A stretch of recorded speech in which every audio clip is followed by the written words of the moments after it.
quarter-final match in Group A. The winner goes to the semi-final, the loser goes home. Will you please welcome the Tornado, Tony Drago, and the Highlander, Rory McLeod!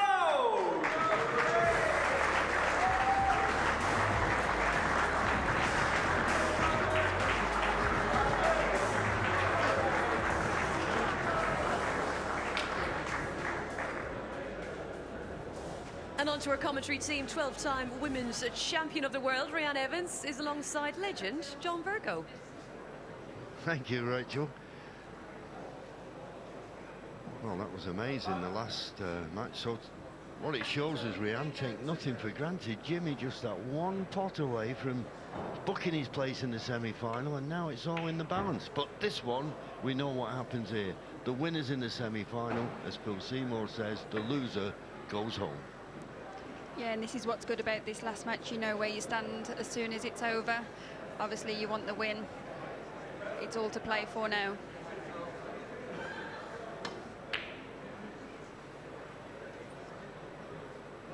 Long pot, but clear intention, try and get the cue ball back to the baulk end. And he's got it pretty safe.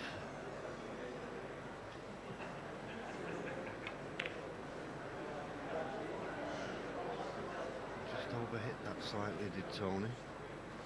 So he's left Rory a chance here. It's not an easy one, but his main strength, Rory, is all good straight cueist, good potter. Can he find one here? Oh, so close. Yeah, I think he would have felt like that was in the pocket when he hit that, because he cued that really well, really nice and smooth, didn't overhit it, but just caught that knuckle and stayed out and gave Tony this chance. Yeah, good pot. Don't forget, Tony, one of the balls has got to hit a cushion. Tony Drago, 1. So a good pot from Tony. Played the cannon, didn't develop the black.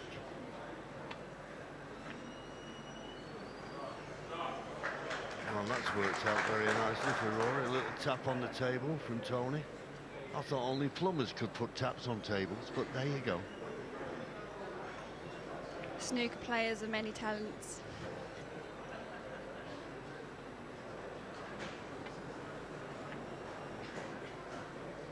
So another long pot, and so far Rory's not been knocking these in, but he usually does. Can't keep missing them, surely.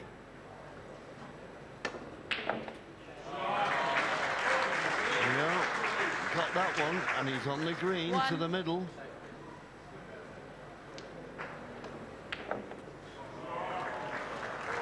Just occasionally Rory can hit the ball a little bit too hard, but he seems to be cueing a little bit smoother than in his first match, doesn't he? And obviously those long balls, they go in all the time for Rory in general. So he needs just to overhit this a little bit with the run inside, but he's still on this red, although it's another tough pot, isn't it, John? 4.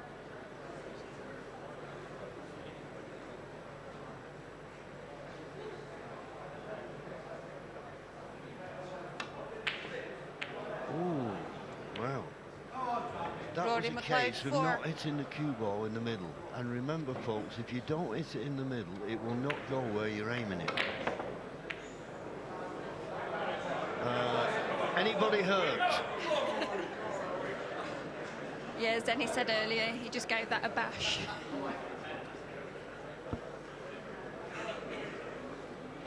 Oh, he must have, well, yeah, he fancied the red, but risky.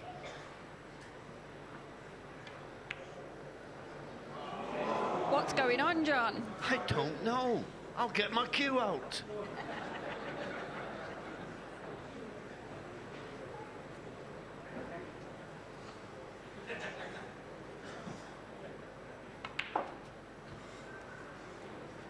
Well, what unexpected chances for Tony. He smashed the ball, or as you said, Rhiannon, bashed the balls all around the table, and he gets a clear-cut opportunity like this.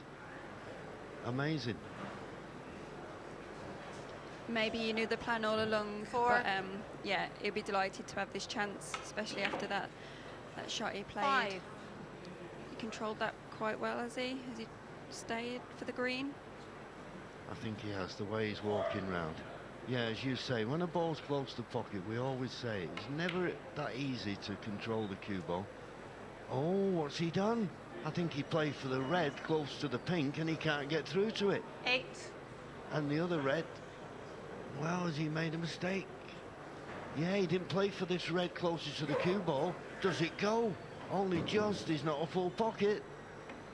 There's not a full pocket, but he's got it. Good shot. 9. Good shot.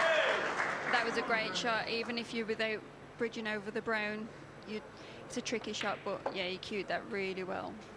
And he's back in prime position. Look how difficult that was, cueing over a ball. A little bit of body movement as well, so 14. yeah, he done really well there.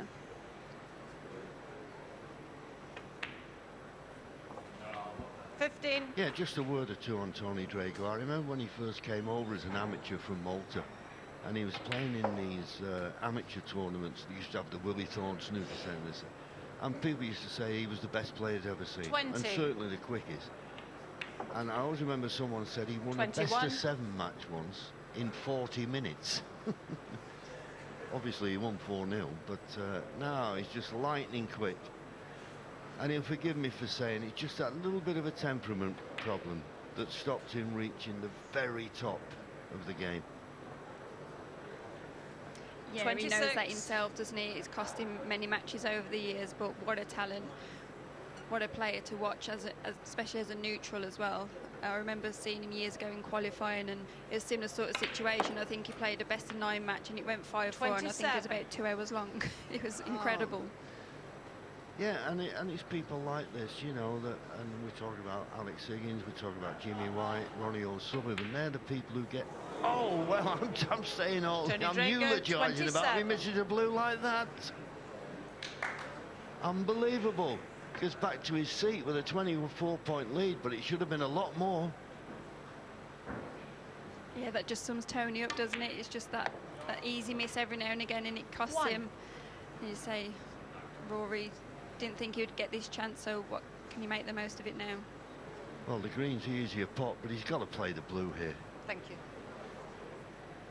Got to play the blue to get down on the reds. But you can't afford to miss it.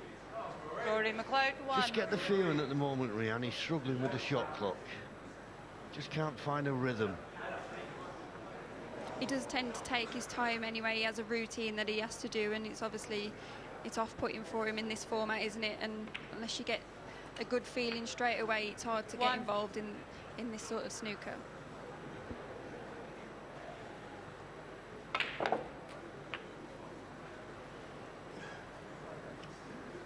Yeah, Tony was a bit disappointing. Didn't 8. feel as though he got the best contact there. Quick glance at the scoreboard, 31 points of lead, but still, well, over 7.5 minutes left, so played it in the middle. Tony Drago, 8. So obviously this red just to the right, the black doesn't go into the corner. And to be honest with you, the table's a bit of a mess now, so even if Rory got a chance, it'd be hard to see him getting more than 20 points at one visit. Red to the middle. Oh, a good shot though. Gives him half a chance, but as I say, the balls couldn't be more awkward. You say he's got this chance, and it's a fairly decent one in the situation, but it doesn't look appealing when you're at the table. 8. You just got to literally play one ball at a time here, and then hopefully you can get closer to Tony's 36 points and see where it can take him. But that was unlucky. I think he played that. He just 9. just hasn't quite fetched it off the cushion, has he? And look where the cue ball's landed. Couldn't have finished in the world. Of all the places Pink in all ball. the world, it had to finish there. Can he cross double the pink? Can he cross double it?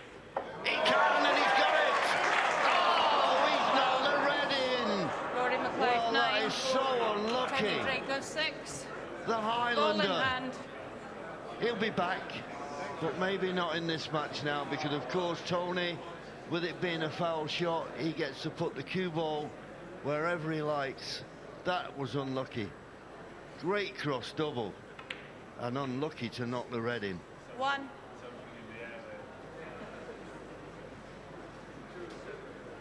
in this format, you can play really well, but you still need that luck, and it just shows there that if you don't get the luck, you're not going to win, are you, John? And that was so unlucky. You say it's such a great shot on the pink, it's not the red in. It's not your day, is it? So just this red to leave Rory needing snookers. And in it goes.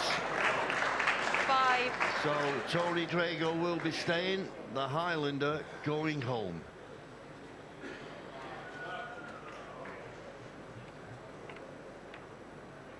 Michaela having to get the balls out of the pocket. It's 9. hard on the referees as well. They've got to keep up with them, the players. 11. This match well and truly over. I haven't made my mind up 14. about Tony yet. I mean, he looks as though he's cueing well, but then, as you say, that unexpected miss didn't 20. cost him, but it could later on. Yeah, most definitely. 18. I think we all expect Tony to be putting off the lampshades and making breaks, just like that, John. But yeah, I think he'd be relieved to get this match won, and he's still in the competition. Lovely bit 29. of left-hand side. But as I say, aye. Right, he's going to send the cue ball all around the angles and going off. Where? It doesn't matter. 36, Rory McLeod, unlucky Rory. Nice to see the two players give a hug. All the best in the new year, but it's Tony Drago will be staying on, and he's one of our semi-finalists.